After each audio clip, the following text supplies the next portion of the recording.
So, Lindsay, why has this launch been called off? Thembekile, Exclusive Books, quick to point out in a tweet today that the event wasn't cancelled. Rather, they were looking for alternative venues for this due to security concerns, based on what you've just mentioned there, what happened at the Sandton store earlier this week. But with me here is the V&A's Head of Communications, Donald Cow, to explain to us exactly why that event won't be happening here this evening.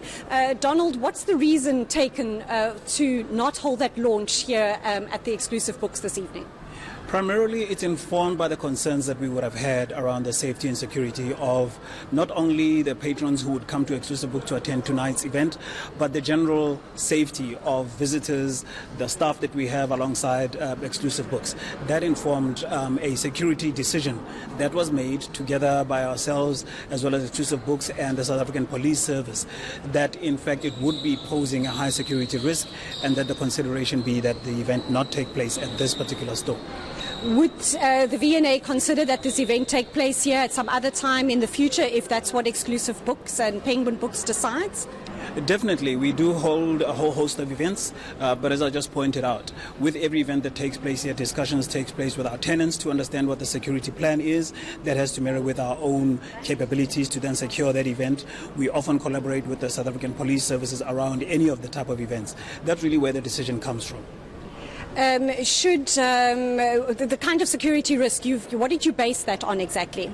So if you look behind us and you look at really the makeup of the store, indications were that we would have had over or close to around 200 visitors coming through here. It's a fairly confined space. You also have a lot of glass frontage, and then managing not only the patrons that would be in here. In the case where you have a situation where there would be unrest, you have a very confined space in which that would take place. Our ability to clear people out of here, to ensure that there's safety of movement and quick exits in and out of this facility, that is the primary consideration for us. So Thembekile, so that's the reason the launch won't be taking place here this evening. But just over an hour ago, there has been an announcement that the launch will take place at a different location, a more contained location, by tickets only. About 150 people expected at the Prime Media offices, not too far away from here, but they will have to RSVP and bring along a ticket. The author of the book, Pieter-Louis Myburgh, is expected to be doing a book signing a little later on this afternoon at another venue, at a private bookstore in the city. So for now, those are the events that will take place to launch that very controversial book. Lindsay Dentlinger at the V&A Waterfront, thank you.